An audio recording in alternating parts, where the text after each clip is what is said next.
So, I guess I'm a little bit different kind of organization than I'm representing here. I'm with the National Collegiate Inventors and Innovators Alliance, so we share a lot, and actually work closely with some of the folks up here on the platform and lots of you in the room here today.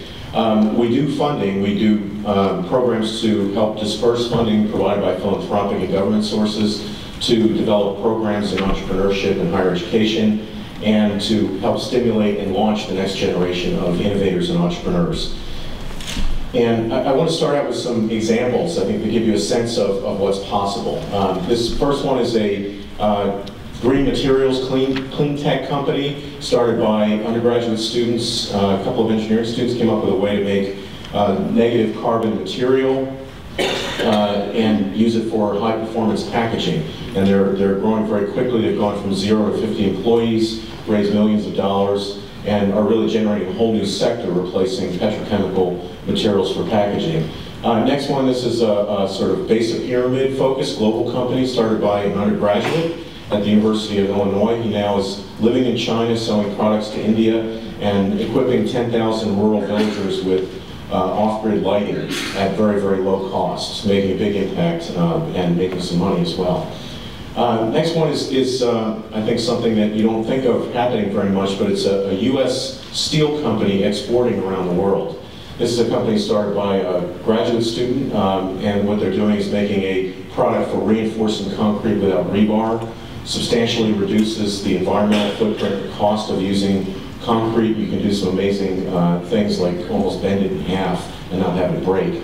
They're growing very quickly, on track to probably be $1 billion company, and really have a transformative effect in the world. So these are all things that came out of programs at universities that engaged young people at a very early stage. And our program, we've been operating for 15 years. We have engaged thousands and thousands of people with innovative ideas. Through our grants programs, we've provided direct funding to teams of emerging entrepreneurs as an educational experience for credit to launch their companies. We've got 100 companies roughly that have successfully launched out of that. These are technology-based companies that are engaging private investors, over $100 million in private equity investment, tens of millions of dollars in government, SBIR type investment, and producing substantial impact, creating jobs and so forth. So it's real, we should celebrate that. They're coming out of programs in entrepreneurship. And we went back, we got some funding from the National Science Foundation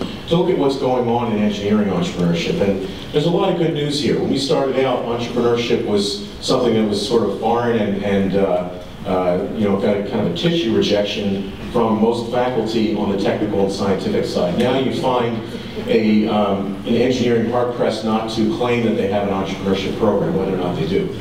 The reality is that many of them do. 2/3 of engineering schools have some sort of offerings to provide to their students in science and technology, often based in the business school, which has its downsides and liabilities, and often difficult to get into, which I'll come back to.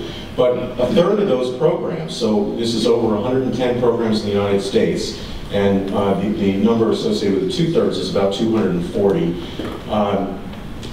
offer a deeper sequence, offering some credentialing, a sequence of opportunities to learn about the different stages, and actually in many cases to go deeper and have immersive experiences and start a company when you're in school.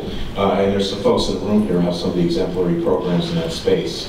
But we face a lot of challenges. There are problems with the stability of those programs, their political power, accessibility of courses to individuals across the spectrum, and across for interdisciplinarity, a lot of duplication and creation of parallel programs that don't actually offer a lot of added value, and fragmentation of the experience. And this is something a couple people have talked about today, and I think is one of the issues that we need to address. I think what we need to do is create pathways. So this is my pathway slide. You saw one from Kaufman.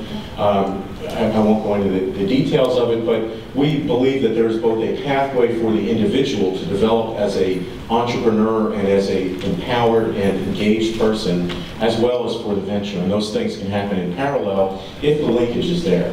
We have our suite of programs that we do. You'll notice some overlap, and I think one of the things that we all need to work on is figuring out how these things connect with each other and create not a maze of programs, but rather a clear pathway. because that's the only way that we're going to get to the scale we want to see. Thank you.